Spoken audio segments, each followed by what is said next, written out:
कभी आपके साथ ऐसा हुआ है कि पूरे कॉन्फिडेंस से आपने इंग्लिश में कुछ कहा और सामने वाले ने कहा, sorry, can you repeat that? अरे हम सबके साथ हुआ है। लेकिन आज ना इस उलझन को हमेशा के लिए खत्म कर देते हैं। हम इंग्लिश प्रोनाउंसिएशन की 5 सबसे आम गलतियों को देखेंगे और उन्हें ठीक करने के इतने आसान तरीके जानेंगे कि आप भी सोचेंगे, अरे ये तो कितना सिंपल था। आपने सोचा, सेंटेंस बनाया, पूरे यकीन के साथ बोला और फिर भी सुनने को मिला क्या कहा? बड़ा फ्रस्ट्रेटिंग लगता है ना? लेकिन अच्छी खबर यह है कि ये प्रॉब्लम आपकी नहीं है और इसे इसे हम बहुत आसानी से ठीक कर सकते हैं। देखिए, ज्यादातर मामलों में प्रॉब्लम स्पेलिंग की या शब्दों की कमी की नहीं होती। नहीं, ये प्रॉब्लम होती है उच्चारण की, प्रोनाउंसिएशन की। एक साफ उच्चारण, पता है, एक नर्वस स्पीकर और एक कॉन्फिडेंट स्पीकर के बीच का फर्क होता है। और आज चलिए मिलकर इसी फर्क को मिटाते हैं एक एक स्टेप में। अच्छा, तो पहला सेक्शन है माउथ मैकेनिक्स मास्टरी। मतलब साफ आवाज के लिए जो फिजिकल मूवमेंट्स चाहिए उन्हें मास्टर करना। तो चलिए शुरू करते हैं बिल्कुल बेसिक से, हमारे मुंह से। हमारी पहली 2 गलतियां जो हम देखेंगे ना, वो हमारे होठों और जीभ के छोटे छोटे मूवमेंट से ही जुड़ी हैं।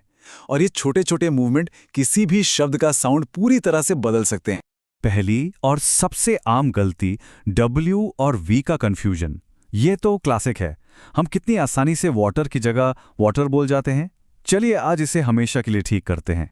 इसका सोल्यूशन ना एकदम सिंपल है। सब कुछ आपके होठों के शेप में है। जब आपको W बोलना हो तो सोचिए आप ऊ बोल रहे हैं। अपने होठ गोल करें, वाटर, वर्ल्ड। और जब V बोलना हो तो अपने ऊपर के दांतों को नीचे वाले होठ पर हल्का सा टच करें, वेरी, वैन। अभी मेरे साथ ट्राई करके देखिए, फर्क महसूस हो रहा है? चलिए कुछ उदाहरण देखते हैं। वाटर नहीं बल्कि होठ गोल करके वाटर, है ना? वर्ल्ड नहीं, होठ गोल, वर्ल्ड। और उल्टा भी होता है, जैसे वेरी बोलते समय होठ गोल नहीं करने, दांत होठ पर रखने हैं, वेरी। सिंपल है, बस प्रैक्टिस की बात है। अब आते हैं उस साउंड पर जिससे सच में बहुत लोग घबराते हैं, TH साउंड। और इसमें घबराने वाली बात नहीं है, क्योंकि ये साउंड हमारी हिंदी भाषा में है ही नहीं।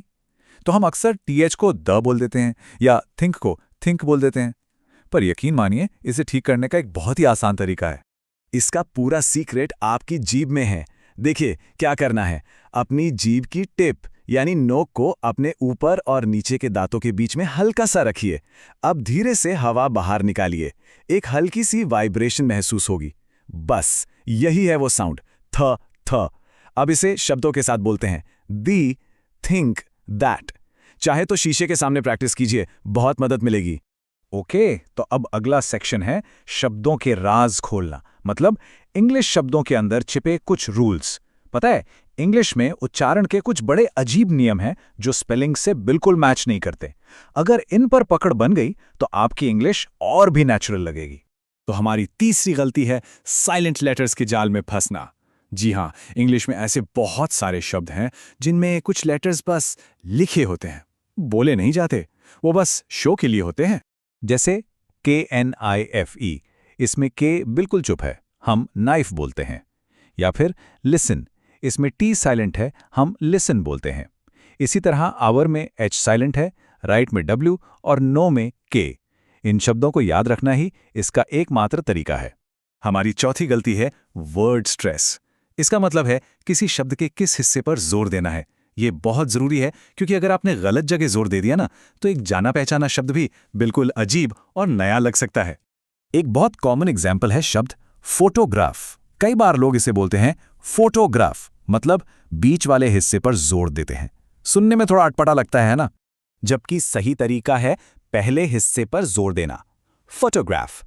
देखिए, सिर्फ इस एक छोटे से बदलाव से ही यह शब्द कितना नेचुरल लगने लगा, फोटोग्राफ।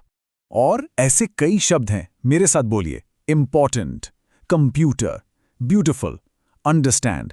इसे सीखने का सबसे अच्छा तरीका जानते हैं क्या है? नेटिव स्पीकर्स को ध्यान से सुनना और उनकी नकल करना। तो अगली बार जब कुछ सुने तो सिर्फ मतलब पर नहीं, बल्कि इस बात पर भी ध्यान दें कि वो शब्दों पर जोर कहां दे रहे हैं। चलिए अब आते हैं हमारे आखिरी पड़ाव पर, योर पाथ टू फ्लुएंसी। हमारी आखिरी गलती भी बहुत कॉमन है और इसे ठीक करते ही आप साफ इंग्लिश बोलने के एक कदम और करीब आ जाएंगे। फिर इन सबको एक साथ समेटेंगे। हमारी 5वीं और आखिरी गलती है आर का साउंड। अब देखिए, हिंदी में हमारा र बहुत मजबूत होता है। हम र बोलते हैं तो हमारी जीभ मुंह में ऊपर टच होती है, जैसे राम, रोटी। लेकिन इंग्लिश का आर ऐसा नहीं है, वो काफी अलग है। इंग्लिश का आर साउंड जो है ना, वो बहुत सॉफ्ट होता है। इसके लिए आपको अपनी जीभ को हल्का सा पीछे की तरफ मोड़ना है, पर ध्यान रहे जीभ को मुंह में कहीं भी टच नहीं करना है। उसे बस बीच में हवा में रखना है, आवाज आपके गले से आएगी। बोलकर देखिए, आर, रिवर, रोड। महसूस हुआ वो फर्क? ये हार्ड र नहीं, सॉफ्ट अ जैसा है। तो चलिए एक फटाफट रिकैप करते हैं। कॉन्फिडेंस के लिए ये 5 बातें याद रखनी है। पहला, W के लिए होंठ गोल, V के लिए दांत होंठ पर। दूसरा, कुछ लेटर्स लिखे जाते हैं पर बोले नहीं जाते, उन्हें पहचानिए। तीसरा, TH साउंड के लिए जीभ दांतों के बीच में। चौथा, शब्द के सही हिस्से पर जोर दीजिए। और पांचवां, हिंदी वाला हार्ड र नहीं, सॉफ्ट इंग्लिश आर बोलिए। सुनने में शायद ये बहुत कुछ लगे, लेकिन यकीन मानिए, सिर्फ इन 5 रूल्स पर फोकस करने से आपकी बोली जाने वाली इंग्लिश 10 गुना बेहतर हो सकती है। और देखिए, हमारा मकसद परफेक्शन नहीं है, हमारा मकसद है साफ साफ अपनी बात कहना। और जब कम्युनिकेशन क्लियर होता है ना, तो कॉन्फिडेंस अपने आप आता है। तो आपकी इंग्लिश 10 गुना बेहतर होने वाली है। सवाल यह है कि आप इन 5 रूल्स में से सबसे पहले किसकी प्रैक्टिस शुरू करेंगे। कोई एक चुनिए, बस एक, और आज से ही उस पर काम करना शुरू कर दीजिए। वो कॉन्फिडेंस जिसे आप ढूंढ रहे हैं, वो बस एक सही कदम की दूरी पर है।